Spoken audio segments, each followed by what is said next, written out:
Welcome, everyone. Um, I'm thrilled to be your host on this live section as always, and I find today very interesting. I'm waiting for others to join. So it's time already. Please reach out to your friends, reach out to your colleagues, reach out to your loved ones who've started. So I'm very excited about today's live section because we have a very interesting topic, and I consider this topic very timely. So today we're going to be looking at tech solution and your business, and we'll be considering key factors to consider for the African market. And like I said, my name is Daniel, and I'm very passionate about technology and its potential to transform businesses across Africa. And in today's section, we'll be diving into the world of tech solution and exploring how they can impact and enhance your business in the African market. So, and we have like two incredible guests lined up who will be sharing insight and tips on how to leverage technology for your business in the African market. So get ready to be informed, inspired and empowered. So sit back, relax, and let's dive into the world of technology for your business in the African market. So my guests are going to join short women that will be joining me on this section.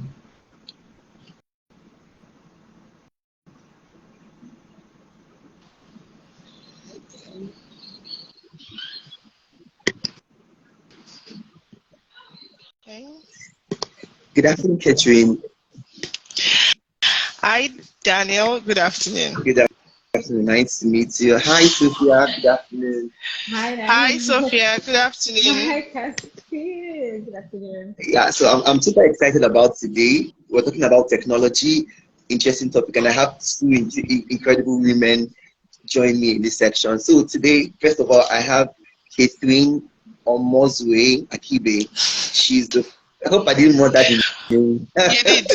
So it is Catherine Omozwa Ahigbe. That is the name. Okay, Omozwa, thank you for that. So she's the product lead at Vesti, and I also have Sophia Ukoni. I hope I did not murder that. We'll let that pass. Okay. Sophia is the insight manager at Transion Holding. And today we have a very interesting topic. Like I said earlier on, we're going to be talking about tech solution and your business. We're going to be looking at key factors to consider.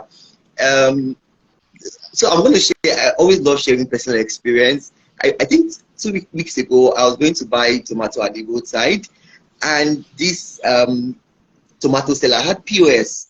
And I was like, oh, wow. Oh, wow, this is interesting. So we know that technology is very vital, especially at this time and age.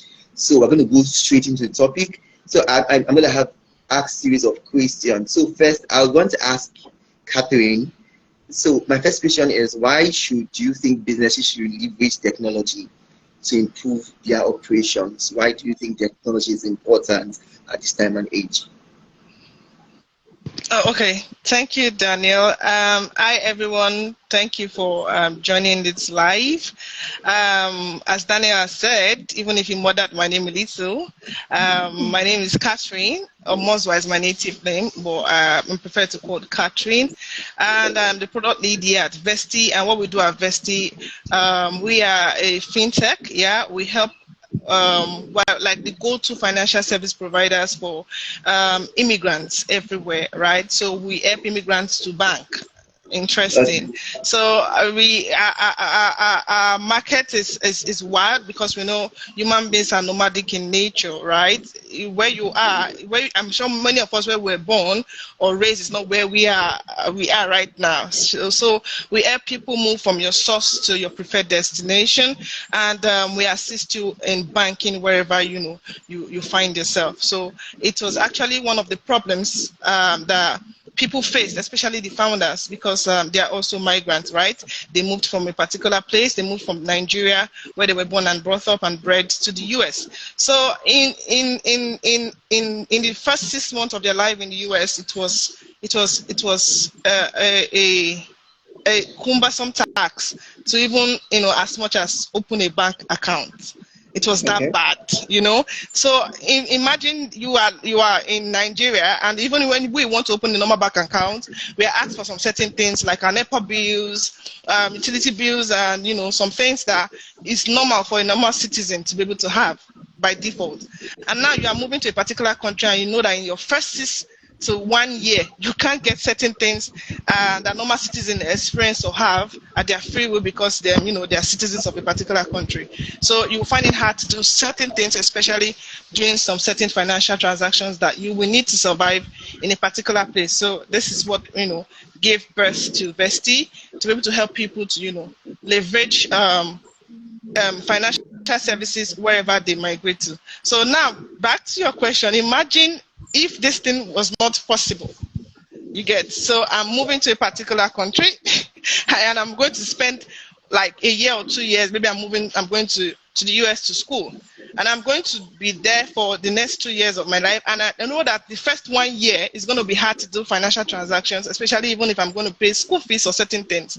So I will have to look for somebody that has been there and has some certain things like the SSN and the likes to be able to, make all these basic transactions. And it's going to be cumbersome. It's tasking in its own. Moving to the country in its first place is even a tax already, and then trying to settle down and now trying to do financial services. So definitely you cannot remove or the importance of technology, especially in the African market, can never be overemphasized. It is not possible.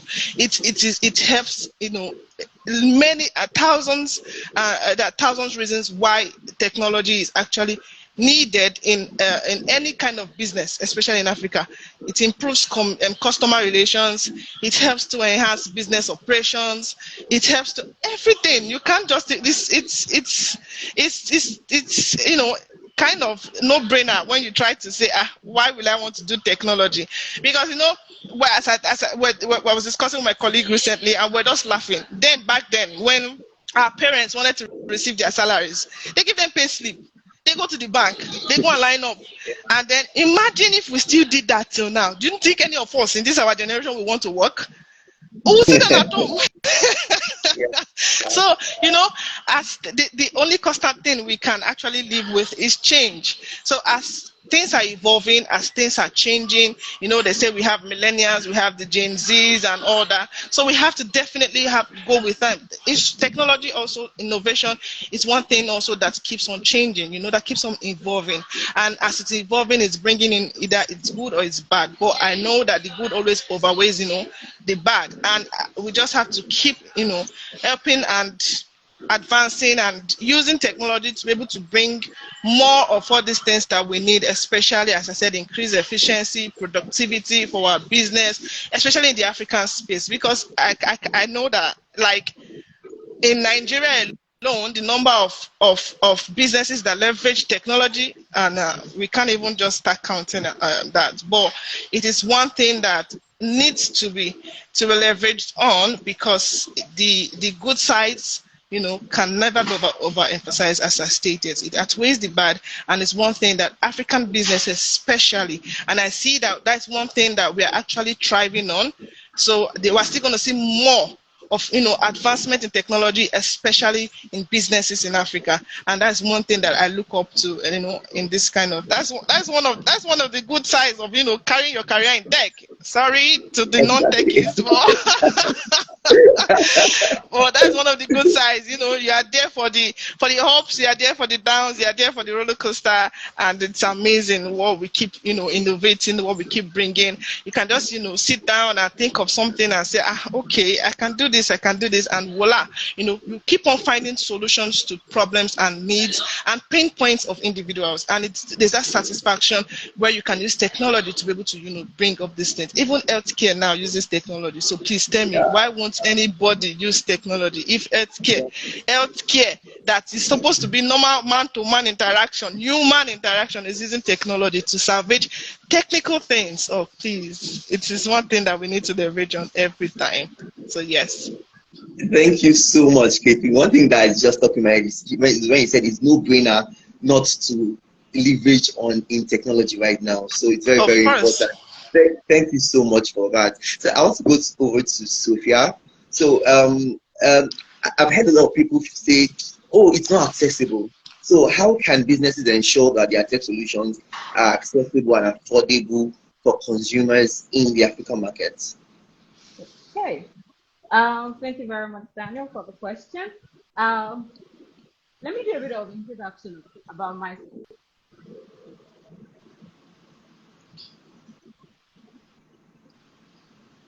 Sorry, I think we lost you there. So, We Yeah, can't hear yeah, you. I think I can hear your you. connection. okay. Okay. All right. Okay, Yeah, we it's can better. hear you now. Great. Thank you so much. So I work with Mansion Movies and I work as an impact manager. Basically, what I do.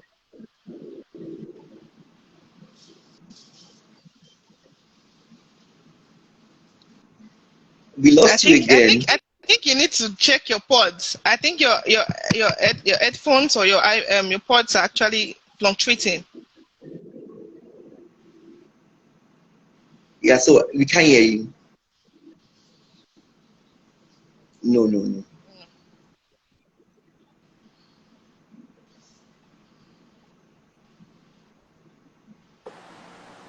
No, I can't still hear you.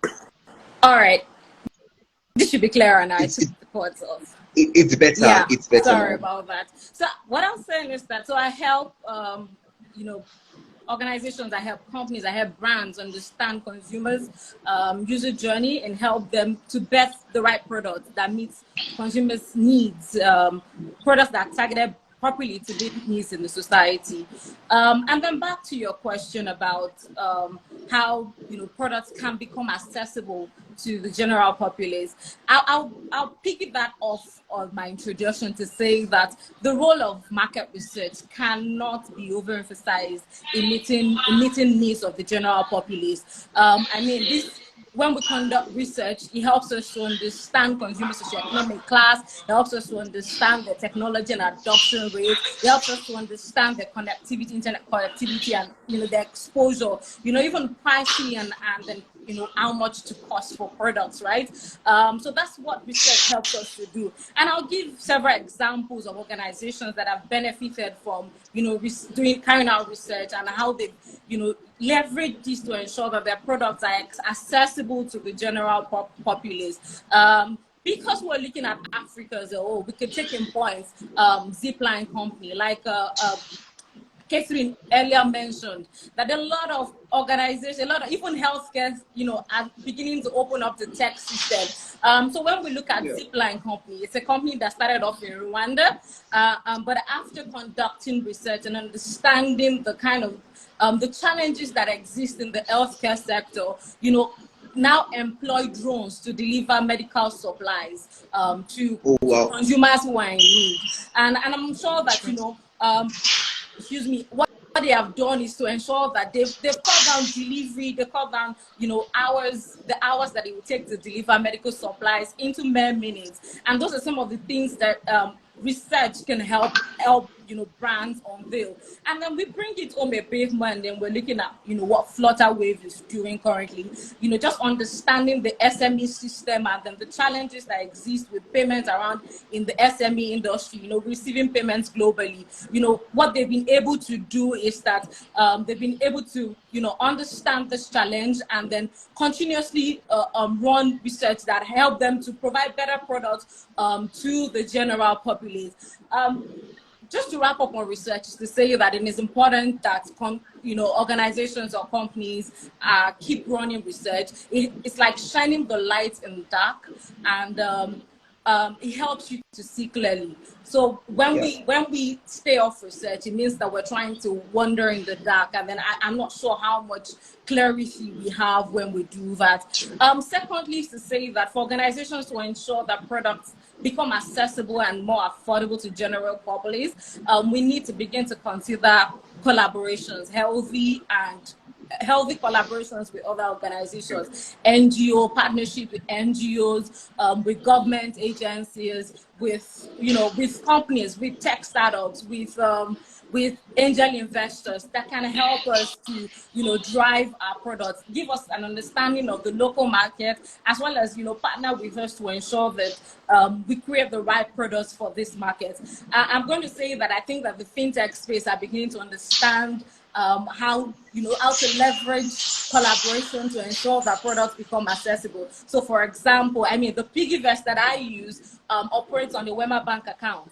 That is only, that's only, so I can only access their product because they've been able to collaborate with other agencies that can make such solutions, available to everyone. Even Flutterwave, like I mentioned earlier, is able to, provide these services because they've been able to partner with the likes of PayPal and Visa to ensure that, payment solutions across the world, can be seamless, so all of this type of collaboration. Zipline, like I mentioned, has partnered with the likes of Toyota, has partnered with the likes of some NGOs just to ensure that, they're able to deliver, because sometimes tech can be very expensive. So when we collaborate, when we partner together, what it does is that it helps to ease the cost. We're able to, share cost amongst one another, which makes the eventual cost to the consumer a bit lighter and easier to bear, and it becomes even better accessible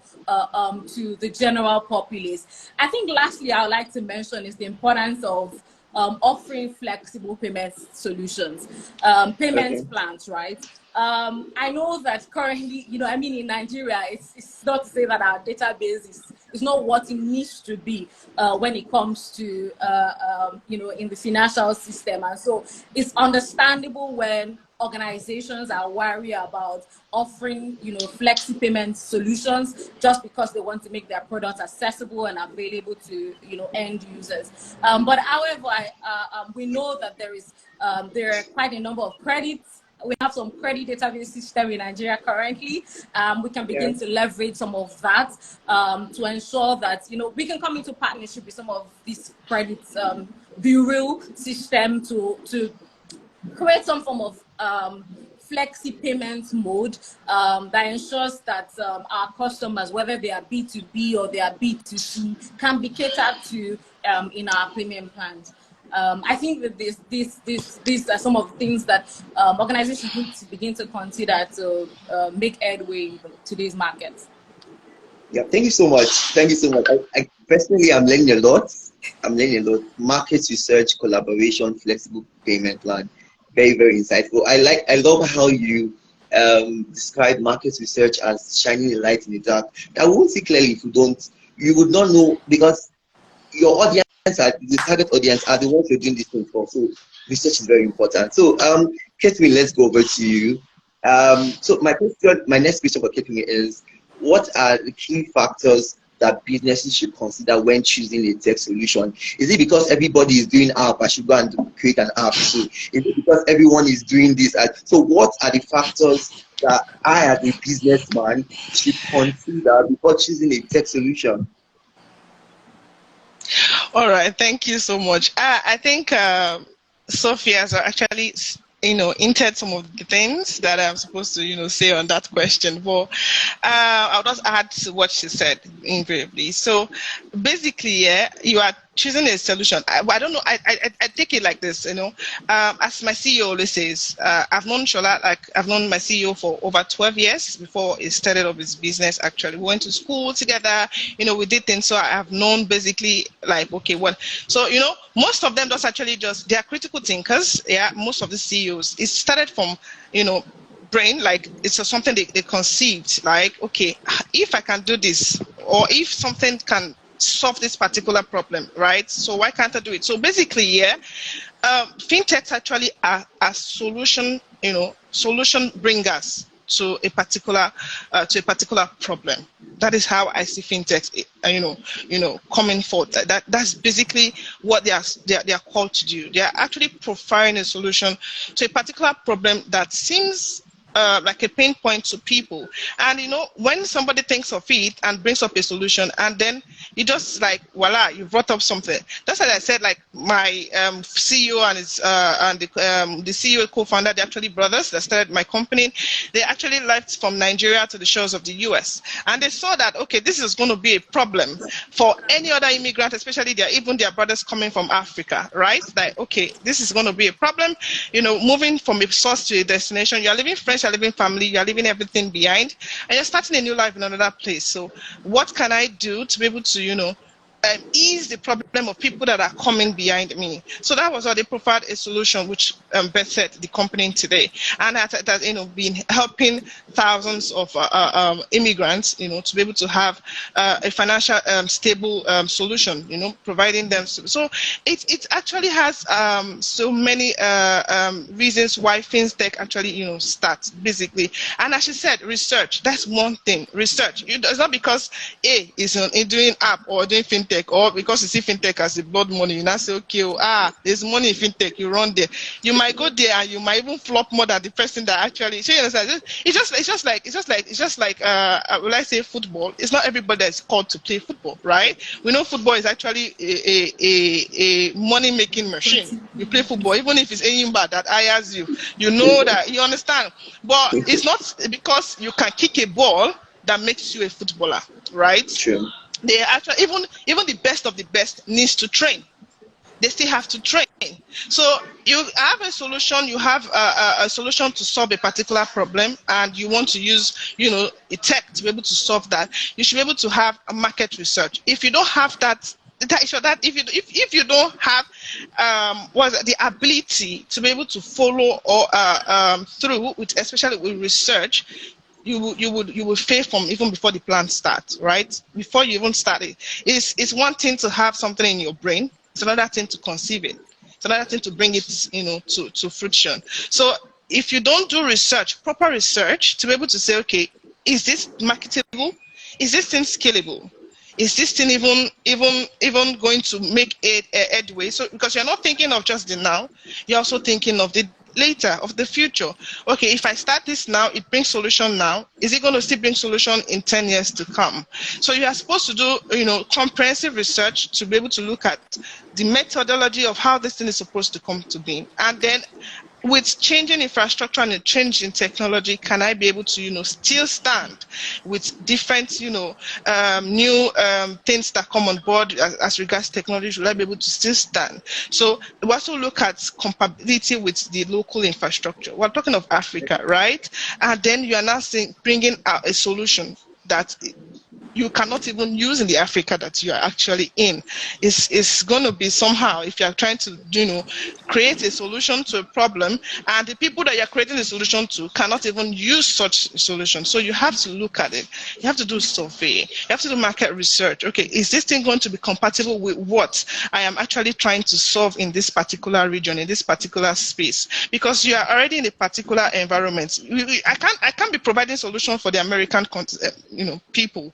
Why? Because I have not been there. I have not lived there. I don't know how their environment is, and I've not interacted with them, right? So I cannot just start, say, I'm leaving Nigeria or Africa as a whole and going straight to America to go and start providing a solution. It's one step at a time.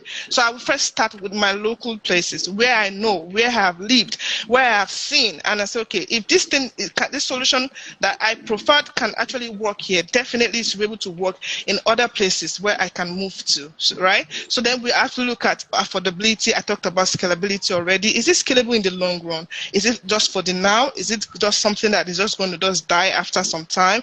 So we have to look at it. Then affordability, again, Sophie said it. Payment, is it affordable to the common man?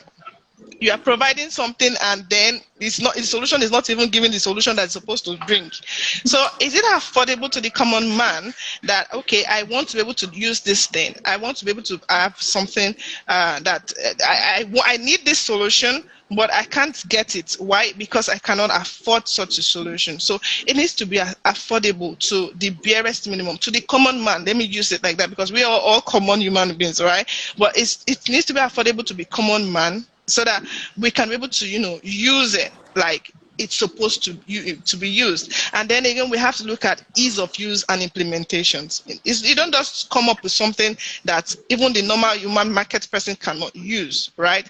There are some people that are it's not everybody that's technological advanced. Let me use that statement, right? You just come up with something, a solution, and then only you can use it. Invariably, you've not provided a solution.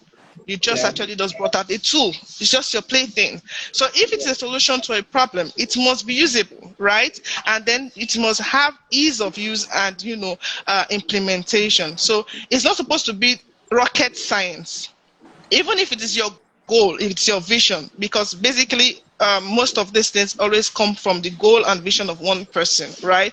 But you must be able to build a team that understands that goal and understands that, vision, so that they'll be able to bring out scalable and marketable features that will be able to enhance this particular dream that you're actually trying to build. So if you cannot implement this, how else will you be able to explain it to the common person that wants to do it? Your front-end engineer, your back-end engineer, if there are two people that are actually the brainers of any kind of product feature that you're supposed to release, that they don't even understand what they're even implementing. So tell me who's going to understand it. So it's supposed to have ease of use and also implementation, and also to be able to integrate with other systems. Sophie talked of partnership and collaboration. See, those two things, if for any startup, is the goal.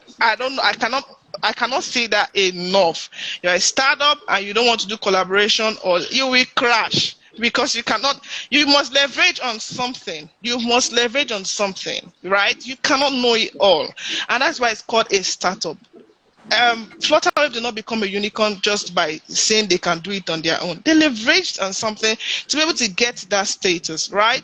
And now other people are leveraging on their own APIs to be able to get also to that status. So if you are trying to move a particular, you must be able to integrate with other systems. You are creating something to be able to solve a solution. It must be able to integrate with other systems to be able to provide solutions. I am integrating a financial service platform that will help immigrants to be able to go. And I can integrate or partner with Flutter. I can integrate or partner with Paystack, right? To be able to bring out a solution, to be able to solve a problem, because they are wider or bigger in the sense that they have through time, like they have been around for a long while, and they've attained some particular status quo that people actually look up to, right? And because they are actually, apart from them being big names or being unicorn status, they actually have done advanced research that you will need to leverage on their own to be able to make yours, smooth and easy. So that's why we have this open banking and APIs and all that, where people can leverage on. And thankfully, most of these our banks are actually keen into this. Like she talked of the fintech that actually uses Wema. My own company will use Providus. You get, so these are commercial banks that actually do open banking for normal fintechs to be able to leverage on. So you have collaborations and partnership is those two things that you cannot just you cannot remove. Then mix it with technology. You are just shooting for the stars, and then also lastly, availability of local support, maintenance service.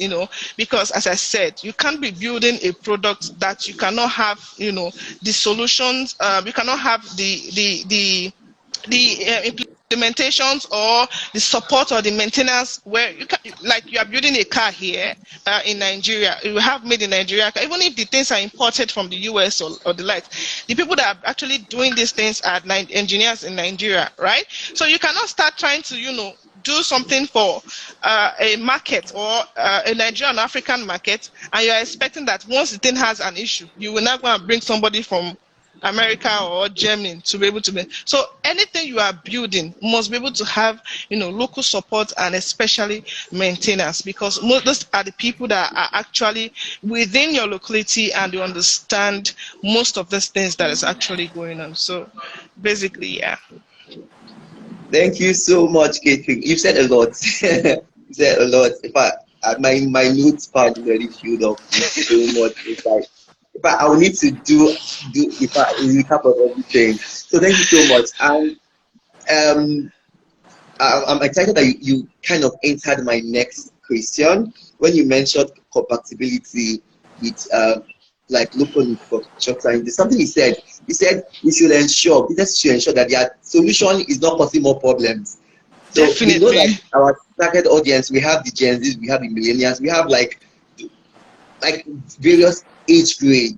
So, and the way a Gen Z relates to technology is not the same way. So we should ensure. So my question for Sophia, this point led to my next question. How can businesses ensure that their tech solution are user-friendly and easy to adopt for consumers in the African market? Like I said, we should ensure that our solution is not causing more problems, that they are user-friendly and easy to adopt.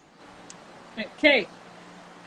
I think that we'll probably just spend the next 20, 30, 40 minutes just talking about research because because I think that's where you want to get me to. I mean, honestly, maybe I need to say research, keep researching. And then when I say research here, I mean the user journey research, right? When we're trying to create products or we identify problems, right? Before we finalize our solutions and then ship them off to the consumers or the target markets that we've identified, we have to ensure that we've tested this product. We've done a lot of user research to ensure that this product are easy to use, especially among the key audience that we've identified these products, these products to be for. I work at Transsion, and then they're makers of some of the Android phones that we find in the market today. And it'll be interesting to know that before any of our, before products are created, even the phones that we have today, a lot of user research goes into these things. We have to keep ensuring that they're user-friendly, users can navigate from point A, because every phone has a target audience. I mean, there are low-end phones, there are, phones for maybe mid-class people, and then there are, upper echelon kind of phones as well. And every product has its target market. So before products are launched into the market, it's important that organizations keep testing, ensure that, because what research helps you do is to ensure product simplification. We're able to ensure that even the outlook of the product, I'm going to use the phones, for example. The camera meets the specific, needs of the people who want to use it. Maybe the battery duration. Are you creating this product ensuring that, the battery life is very strong? Because the people that you are targeting, maybe they have low power supply in the areas that they live in. So all of these things are very key. They're important components. The place of user journey or user research cannot be eliminated, especially if you're creating this product for the masses or for the consumer. You're not creating it for you and your family to use. I mean, so you have to ensure that you are really, really just testing and trying out this product and making sure that they are absolutely fit for the market use. Secondly, I would say that it's important to begin to look at also localizing. We have to bring it home. Like, Kevin was rightly saying earlier on that you're creating this product for a market. It can't be one size fits all. You have to understand that, you're creating this for a market. How then can you simplify this product in such a way that is easy for this market? So, for example, here, do we need to start considering the option of providing local language support? Google does that with our Chrome search engines, where we find that even, because they're trying to, address the mass populace or general populace in Nigeria, what you find is that they've, given people the opportunities to search in Igbo, Hausa, Yoruba, which are the top 3 key languages that we have in Nigeria, right? And so you find that, I know this can be quite expensive, like I earlier mentioned, it can be quite expensive, but collaboration, like we've said, also helps to make this easier for organizations. So it's important to begin to see how can we provide some form of local context in our product to aid the consumers for which we are targeting this product to. Lastly, would be to say we need to also begin to provide trainings and support. I recently got a product from the internet services that I use. And then the only way that I was able to fix up the product that I got was because it had a manual in it, or it had like some form of tutorial that I could use. Otherwise, I'm sure I would have called them to come and fix their thing for me. So this is to say that the importance of training and support cannot be eliminated. Tech companies, people who provide these services need to find a way to create a manual that is easy to follow, easy to use, so that whoever your target audience is, they're able to catch onto the tutorial, latch onto the manual of the guide, and then they can make sense of the product that you have created. Thank you. Thank you so much. User journey research, localization. I really find localization important, because there are a lot of persons in the urban areas that they don't really know how to go about this. Why? Because everything is so you find that you have French on the website, but our local languages are not there. So localization is very important. I feel like, it's going to make the app more user friendly and everything we've said. So I think we're going to just take one question each more. I'm supposed to go like 2 questions each. Probably I'll just take it one question. So let me ask Sophia, then we'll conclude with Catherine. I think that will be fine. Absolutely. Okay, so Sophia, your next question, which is the last question, is what do you think are the biggest misconceptions that businesses have about implementing tech solution in the African market? The biggest misconceptions that businesses have. I think that's a really huge one. All right. I'll start off by saying that I think one of the biggest misconceptions that, maybe tech brands or even all companies across the board can have is to think that African market is homogeneous. Is to think that is one size fits all for the African market. We have over 1,500 languages in Africa. It was so broad. Even in Nigeria alone, the cultural nuances, the economic, social factors even differ from the north to the south.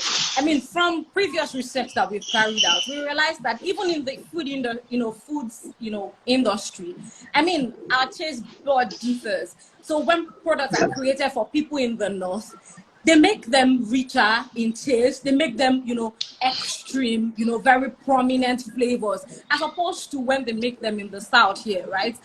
So those are some of the differences that exist even in the food space. How much more when it comes to harnessing or using technology. So it goes to show you that even in Nigeria here, there's differences within and amongst ourselves that even tech companies need to begin to take cognizance of. So how much more, when we look at Africa as a whole. So it's important to see Africa, in each country in its own light. Let me use that word. And so when we create products for countries, we then begin to find how to localize these products to fit into the countries that they are created for, by finding what's unique about, maybe their cultural or their socioeconomic or their economic, all of these factors that we can begin to highlight, because human beings, they are a function of the society that they live in. So we must begin to find this uniqueness and apply them to the products that they use. I think it's a gross misconception to think that one product can fit all across board. We can have one prototype, but that prototype can have sub-prototypes that says that, this is, ways that we've sort of made it more suitable for the markets that we're dealing with all time. Secondly, I would say that another assumption that people generally just have is to think that Western solutions will always work in Africa. I think that's not true. I know that Westernization and then the emergence of the Gen Z is very strong. So you find that people are very, trendy and up to date with what's happening. But the truth is that our cultural lives, our social lives, it still reflects in the things and how we behave and relate with products truly. I recall that when I was in school, I was in university there, and I had a lecturer that would keep saying that think global, implement local. think global, implement local. And I think that what he was trying to say in that point in time was to acquire all the knowledge that you could globally, ensure that you're rich, that you know what's obtainable everywhere, and and then you can have them all at the fingertips. But when it comes to implementation, really, you have to find a way to ensure that it's locally relevant to the people, to your target audience. It has to be useful to the people that you're creating it for. I know that there are offlines or situations where we could deviate and then we find products that are universally acceptable. However, because Africa is a peculiar market, we're a growing world. Tech is finally emerging in our space here. It's important to then begin to localize technology, localize usage to fit the markets that we are in. Western products do not necessarily mean that they would thrive in our society. Thank you. Amazing. So, oh my God, I feel like I'm going to suffer from overdose of information. I found think global, localize, implement local very striking, and I just feel like every business person has to have this in mind: think global, implement local. Then we're going to conclude with this question, Catherine. So, what advice do you have for businesses that are just starting to explore the potential of tech solutions in their supermarket? So you're the experts, you're the one that handles, you're the product manager. What advice would you have? Probably there's a business person on this live section watching now or that will watch later on. What advice can you give to them? Funny enough, Sophie's last question that you asked her, actually, is it a woman with this one you're asking me? And invariably, she actually just said it. As she said, think global, implement locally. Basically, she actually just said it. My daddy used to say something. He said, waiting no get mouth, no get sense past you, right? If something cannot speak, the thing is not supposed to be sensible than you that can speak and actually can think. So if you actually now say, okay, I'm sensible enough to be able to think of a solution to a particular problem, and I can speak and I can voice it out, definitely, I will want my voice to be heard, right? I will want this kind of thing to be able to go to thousands of people, to be able to provide, solutions invariably to help solve problems and pain points for individuals and the likes. So if you are thinking of actually, starting a business and you want to exploit tech, first thing first, do your market research. Somebody said we are going to stay here today because we are going to be talking of research. Because even if it was sent to you in a dream, or the Holy Spirit dropped it on in your mind, do this. And I bring my dad again. Dad, I'm sorry if you're watching this, because he will always be like, you wake up, he will just wake my mom, and he'll be like, the Holy Spirit told me to this. And my mom asked him one day, are you the only person the Holy Spirit talks to? She had to ask him. It's Holy Spirit. And then when the thing that actually flops, because he never did a market research or a survey, he will now come back and meet us. And then my mom will say, since you're the only one the Holy Spirit talks to, we are not children of God. The Holy Spirit doesn't talk to us. So we decide to keep our mouth shut. You understand? So even if the Holy Spirit put it in you, you must actually have to do a market research to be able to know if whatever you are bringing, you cannot be providing a solution that is going to be causing another problem, as Daniel said.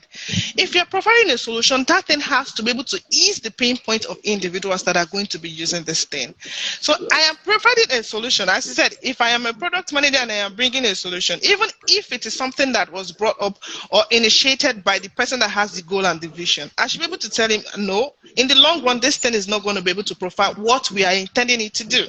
There are some things that you can actually get up and say, okay, this thing can actually just move now.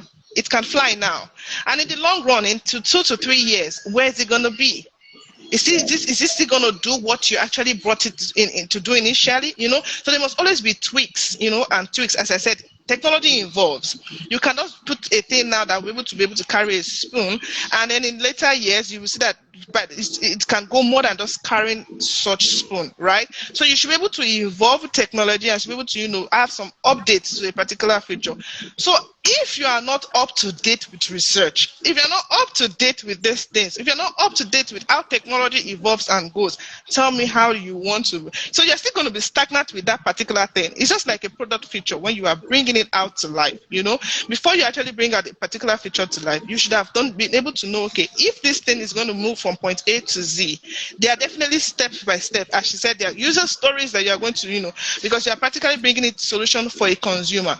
You know, the end goal is for the consumer. It's not for you, it's for the consumer. Even if you're going to be a consumer, it's still for somebody that's going to consume something. So at the end of it all, you now have to look at it and have projections.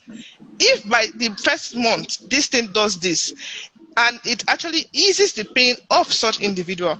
Can I update this thing? Can I upgrade this thing? Is it upgradable? Can I upgrade this thing to be able to do some other things, to be able to ease more pain of this person, of this end user in the long run? So definitely, you cannot overemphasize. We cannot speak about research enough, because this is one thing that people actually lack, especially when they are saying they're going into, tech. If you're going into technology, you have to be one step ahead of technology, invariably.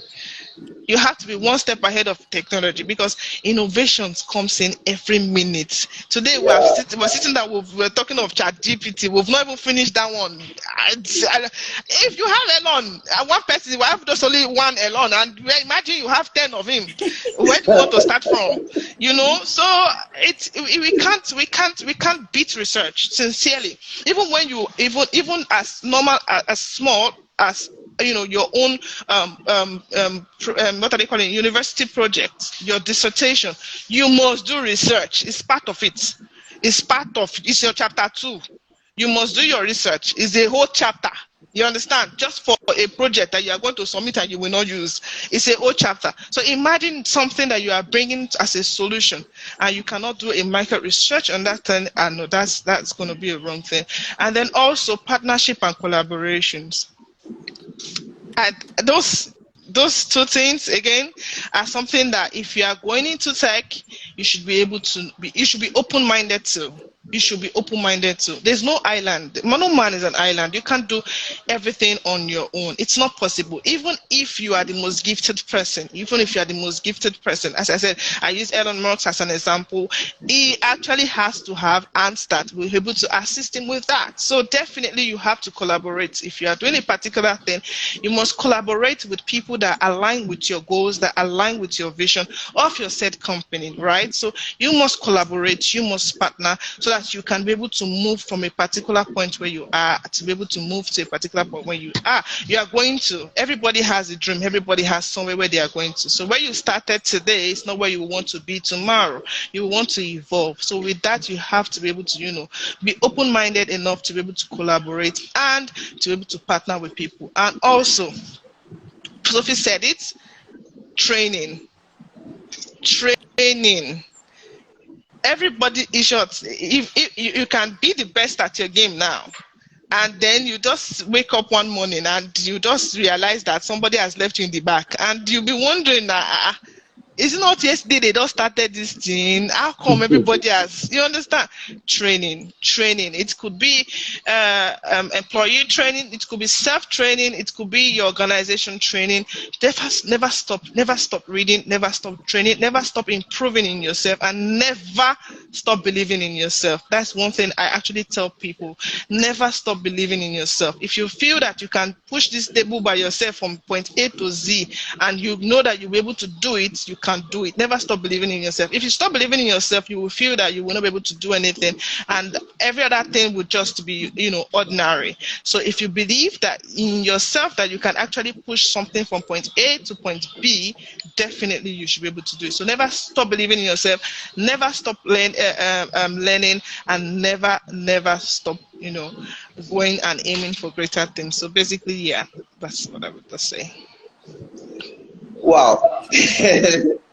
So all I can say is, wow, it has been a very incredible section. I have learned, I have gained insight, I have laughed. I have laughed a lot. We've been able to cover a lot of grounds in our exploration of tech solutions. and its potential in transforming business in Africa. Thank you so much, my guest. And we must remember that the future is now, and technology is Definitely. the key to unlocking your business. So let's go out there and embrace the power of technology, and look forward to seeing you all strive in the exciting and dynamic African markets. African market is very dynamic and exciting, like we've said. So I'm looking out for everyone that is on this live section. I'm very certain that if we're able to implement everything that has been shared here today, we'll strive in our businesses, we'll strive. So before I forget, this section is powered by Concept Nova, a subsidiary of the Concept Group, and we are Africa's fastest growing technology hub. We provide smart solutions and cost-saving solutions in areas of assets management, theft prevention, and remote monitoring and tracking. So we have a range of tech solutions for your business. So just visit our website at Concept Nova. At concept-nova.com, we have a range of car trackers, fraud control system, routes management system. We have a lot of tech solutions for your businesses. And before we end this section, we have some winners from our QZ section. For our QZ, we do like giveaways. We ask questions and we get some people who walk away with like some gifts, cash gifts. So for Instagram, we have Alade _90. He's our winner. We have Nyenye Nwa Ikuku. I just hope I did not murder that name. I'll be in your DM on Facebook. We have T Dancel G. She's our winner on Twitter. And we also have Adebisi Ishak Adenika. He's our winner on LinkedIn. Thank you so much, Catherine. Thank you so much, Sophia. I'm looking forward to on that section with both of you, because today has been wonderful. Today has been wonderful. Thank you so much. Thank you. Thank you, Daniel. So do have a great day, everyone. See you same time next month for our next live section. Bye. Bye. Bye.